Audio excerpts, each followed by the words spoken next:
Bismillah. Billahi ta'ala. Alhamdulillahi rabbil alamin. Wassalatu wassalamu ala sayyidina wa habibina wa syafi'ina wa qurrati a'yunina wa maulana Muhammadin imamil anbiya'i wal mursalin وسيد الغر المحجلين وعلى آله وصحبه الطيبين الطاهرين اللهم لا سهل إلا ما جعلته سهلا وأنت تجعل الحزن يا حي يا قيوم إذا شئت سهلا اللهم ارزقنا الإخلاص في النية والقول والعمل ونعوذ بك من حال أهل النار.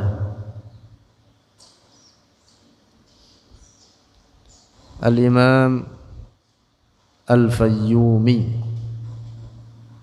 Al-Lughawiyyu, seorang ahli bahasa terkemuka, dalam karya beliau Al-Misbahul Munir, beliau menuliskan abda'allahu ta'ala al-khalqa ibda'an khalaqahum la ala mithalin. Makna abda'allahu ta'ala al-khalqa artinya khalaqahum, menciptakan oleh Allah akan mereka para makhluk, la ala mithalin, tidak di atas contoh sebelumnya. Nah, jadi kata abda'a adalah mengadakan sesuatu dari tidak ada menjadi ada, ini pada hak Allah. Karena makna khalaqa bagi Allah artinya al-ibraz minal adami ilal wujud, mengadakan dari tidak ada menjadi ada. La ala misalin sabiqin, tanpa ada misal sebelumnya. Wa abda'tu wa abda'tuhu artinya istakhrajtuhu wa ahdatsuhu. Nah, dalam makna bahasa ketika dikatakan abda'tuhu artinya apa? Istakhrajtuhu, aku mengeluarkannya akan sesuatu. Wa ahdatsuhu artinya aku merintisnya akan sesuatu. Maknanya itu tadi, mengadakan sesuatu yang tanpa ada contoh sebelumnya. Wa minhu, dan darinya, dari kata bid'ah itu qila dikatakan lil halati, bagi keadaan al mukhalifati, yang menyalahi, bid'atun adalah bid'ah. Ya, dari akar kata abda' yubda'u termasuk makna bid'ah secara bahasa itu apa? Sesuatu atau keadaan yang dia menyalahi yang ada. Berarti itu apa? Bid'ah secara bahasa.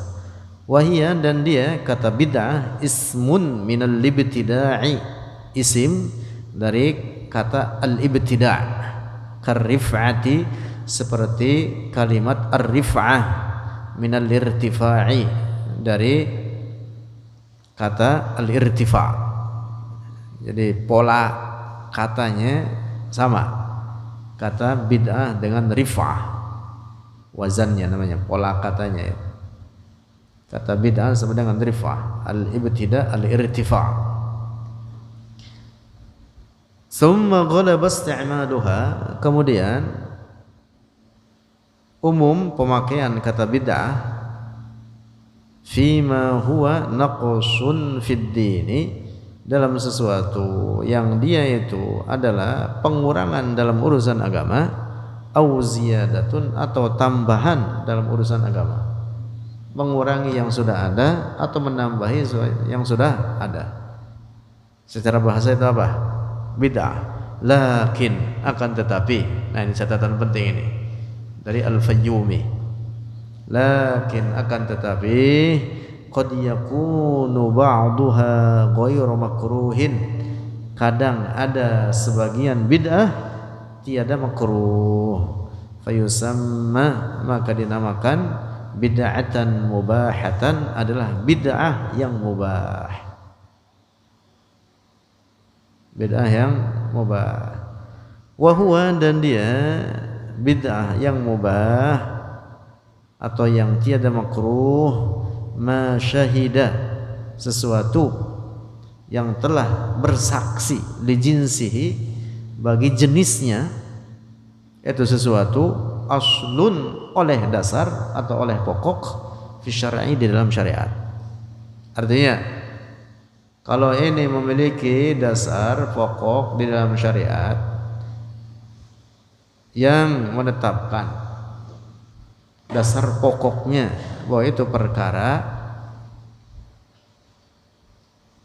bukan perkara yang makruh, tetapi itu perkara yang mubah, maka berarti itu mubah. Awik tadathu maslahatun yandafa'u biha mafsadatun, atau menuntut akan sesuatu tersebut oleh adanya maslahat, yandafa'u, yang tertolak, biha, dengannya itu maslahat, mafsadatun, oleh mafsadat, oleh bahaya. Nah, jadi ini catatan penting dikemukakan oleh seorang ahli bahasa terkemuka, pakar bahasa, yaitu Al-Fayyumi dalam Al-Misbahul Munir, yang kitab ini kitab komus yang menjadi rujukan standar dalam bahasa Arab, kitab Al-Misbahul Munir ini. Nah, beliau Al-Imam Al-Fayyumi menetapkan bahwa bid'ah itu ada karenanya mubah. Beliau tidak mengatakan semua bid'ah itu sesat. Betul, secara bahasa bid'ah itu adalah sesuatu yang baru, yang tidak ada contoh sebelumnya. Tetapi kalau itu perkara yang memiliki pokok di dalam syariat, maka berarti dilihat pokoknya. Kalau pokoknya itu menunjukkan perkara mubah, maka berarti barang baharu ini juga mubah. Itu ma lahu aslun fi syara', sesuatu yang memiliki pokok atau dasar atau landasan di dalam syariat. Nah, kalau landasannya menunjukkan bahwa itu mengandung keburukan, maka berarti itu adalah bid'ah yang buruk. Nah, seperti itu. Nah, jadi kalau pakar bahasa saja sudah menetapkan bahwa bid'ah itu tidak mutlak semuanya sesat, tetapi secara syariat dilihat kepada pondasinya atau landasannya. Kalau itu landasan baik, maka berarti bid'ah itu baik. Kalau landasannya buruk, maka bid'ah, sesuatu yang baru tersebut, juga buruk. Nah, jadi cukup bagi kita bahwa ini sebenarnya menjadi landasan bagi kita karena ini diungkapkan oleh seorang pakar bahasa. Artinya tidak layak bagi kita kemudian menentang. Kalau ulama pakar bahasa sudah menetapkan demikian, maka tidak layak bagi orang-orang yang apalagi hidup di zaman kita sekarang ini dengan ngotot mengatakan semua bid'ah sesat. Itu namanya ngaco. Ya.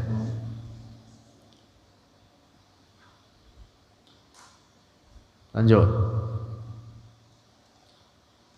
Al-Fayruz Abadi, wafat tahun 817 Hijriyah, dalam kitab Al-Qamusul Muhit. Ini juga menjadi kitab standar dalam rujukan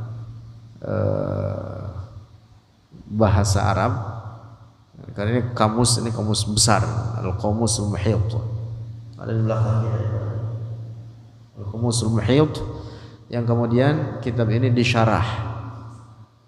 Jadi ini qamus padahal tapi disyarah oleh Al-Imam Muhammad Murtadha Az-Zabidi Al-Lughawi Al-Hafiz, seorang ahli bahasa, seorang ahli hadis, seorang ahli fikih terkemuka, as-sufi, seorang ahli tasawuf, yaitu Muhammad Murtadha Az-Zabidi, dengan kitabnya namanya Tajul Arus bi Syarhil Qamus. Tajul Arus kitab besar. Nah, kitab asalnya yaitu Al-Qamusul Muhit karya Al-Fairuz Abadi. Beliau menuliskan wal bid'atu bil kasri, kata bid'ah dengan kasrah bi, al bid'ah al hadatsu fid dini, yaitu perkara baharu dalam agama, ba'dal ikmali, setelah sempurnanya itu agama. Wa minhu, dan darinya al hadats fid din, al haditsu sebuah hadis, iyyakum wa muhdatsatil umuri, hindarilah oleh kalian daripada perkara-perkara baharu. Fa inna kulla muhdatsatin bid'atun, ini makna harfiahnya hadis ini mengatakan sesungguhnya setiap perkara baharu itu bid'ah, wa kullu bid'atin dhalalatun, dan setiap bid'ah itu sesat. Makna harfiahnya begitu, tapi rinciannya dijelaskan oleh para ulama. Makna kullu bid'ah di sini ay lil aghlabiyah, kullu muhdatsatin artinya kebanyakan perkara baharu itu dhalalah, tetapi tidak mutlak semua yang baharu itu dhalalah. Nah, kul di sini namanya kul lil aghlabiyah, bukan kul mutlak keseluruhan. Atau hiya, dia bid'ah mastuhditsa, sesuatu yang dirintis atau dibuat secara baharu ba'dan nabiyyi, setelah Nabi sallallahu alaihi wasallam, minal ahwa'i, dari paham-paham yang sesat, wal a'mali, atau pekerjaan-pekerjaan yang sesat. Wa hadza, dan ini pendapat qaulul Laitsi, pendapat Al-Laits, juga seorang ahli bahasa. Wa qala Ibnu Sikkiti, dan telah berkata oleh Ibnu Sikkit, al bid'atu kullu muhdatsatin, makna bid'ah adalah setiap perkara yang baharu. Nah, ini tinjauan bahasa. Tinjauan bahasa. Jadi kesimpulannya bahwa setiap perkara yang baharu yang tidak ada contoh sebelumnya secara bahasa disebut apa? Bid'ah. Jadi orang seperti Aplah ini bid'ah juga.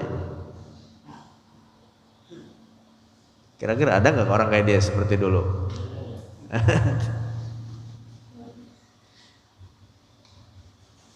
Di zaman Rasulullah nggak muka kayak begitu. Berarti muka-muka mana? Muka bid'ah. Secara bahasa. Baru ada kayak gini satu-satunya itu.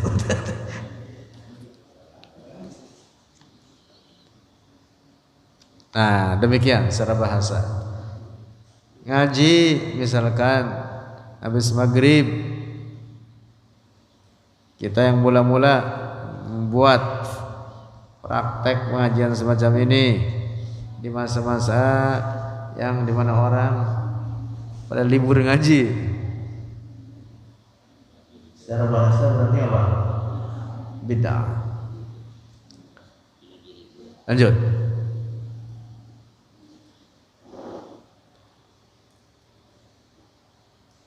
Abu Bakar Ibnul Arabi Al-Maliki, ini seorang ulama besar, beliau bermadhab Maliki, seorang ahli hadis, ahli fiqih, ahli tafsir, sekaligus seorang ahli bahasa, pakar bahasa. Beliau ahli tafsir juga. Beliau menulis kitab tafsir.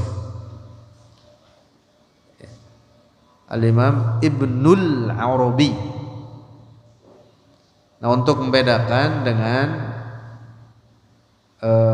sufi besar, yaitu Imam Muhyiddin Ibnu Arabi. Nah, kalau Ibnu Arabi, Imam Muhyiddin, biasanya penyebutannya tanpa alif dan lam.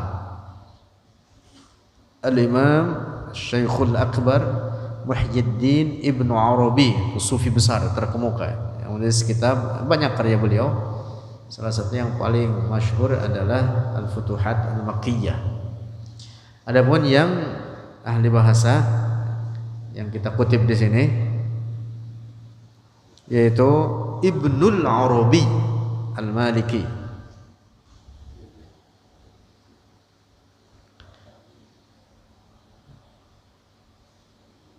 Wafat tahun 543 Hijriyah. Menuliskan sebagai berikut. Nah, ini catatan penting ini. Seorang ulama terkemuka, ahli hadis, ahli fiqih, ahli tafsir, ahli bahasa.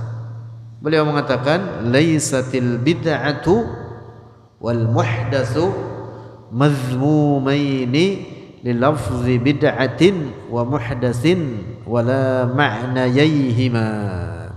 Laisatil bid'atu, bukanlah bid'ah, wal muhdatsu dan muhdas, ini perkara disebut bid'ah atau disebut apa?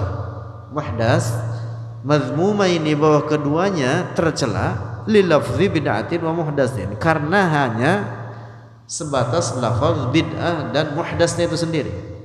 Jadi penyebutan kata bid'ah itu tidak memberikan pemahaman bahwa dia itu apa? Tercela. Lafaznya atau maknanya, wala ma'nayaihima. Penyebutan kata bid'ah, penyebutan kata muhdas itu tidak memberikan kesan tercela. Wa innama yudhammu minal bid'ati. Nah, hanya saja sesungguhnya yang tercela dari perkara baharu itu ma yukhalifus sunnata, adalah sesuatu yang menyalahi sunnah atau ajaran Rasulullah sallallahu alaihi wasallam. Wa yudhammu minal muhdatsati, dan dicela dari perkara-perkara muhdas itu adalah ma da'a ila dhalalati, yaitu sesuatu yang mengajak kepada kesesatan. Nah, tapi kalau ngajaknya kepada kebaikan, berarti apa? Tidak tercela. Ngajaknya kepada, misalkan, menumbuhkan kecintaan kepada Rasulullah, ngajakin orang baca sholawat, ngajakin orang menumbuhkan kecintaan kepada keluarga Rasulullah, ngajak orang supaya ingat akhirat, ngajak orang supaya berharap mendapat syafaat dari Rasulullah, maka dibuatlah maulid. Nah, berarti apa? Walaupun tidak ada contoh sebelumnya, tapi isinya apa? Bagus, ngajakin orang kepada kebaikan. Kan isinya maulid itu. Isinya maulid apa? Isinya maulid apa? Baca Quran. Isinya maulid apa? Baca sholawat. Isinya maulid menumbuhkan kerinduan, kecintaan kepada Rasulullah. Lah, isinya cakep, walaupun tidak ada contoh sebelumnya,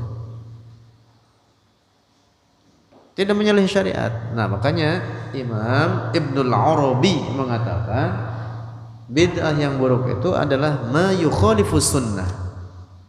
Yukhalifu sunnah, yaitu menyalahi sunnah, ajaran Rasulullah sallallahu alaihi wasallam. Artinya kalau itu tidak menyalahi tetapi justru sejalan, maka berarti bukan sesuatu yang tercela. Masya Allah, penting betul ini. Cukup ini ahli bahasa ini. Jadi kalau ada orang ngotot semua bid'ah sesat, sodorin ini. Sodorin ini. Nah, bid'ah yang tercela itu adalah yang menyalahi syariat yang ada. Nah, kalau tidak menyalahi maka berarti tidak tercela. Apalagi jelas-jelas mengandung kebaikan di dalamnya, maka berarti itu adalah bid'ah yang baik.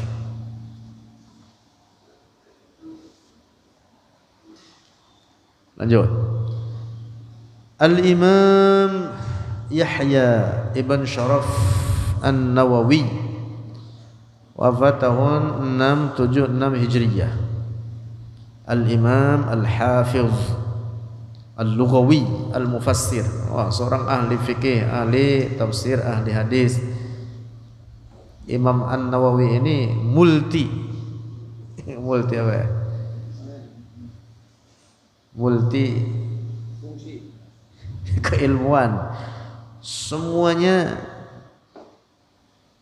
pada bidang-bidangnya tersebut beliau telah mencapai puncaknya. Dalam fikih itu Imam An-Nawawi sangat tinggi derajatnya, sangat tinggi derajatnya.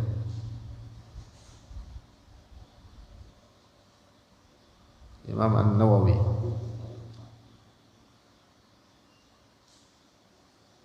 Masya Allah, min ashabi tarjih, min ashab at-tarjih.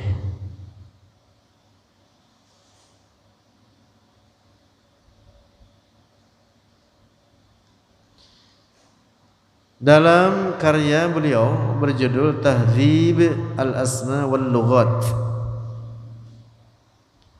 menuliskan al-bid'atu bi kasril ba'i.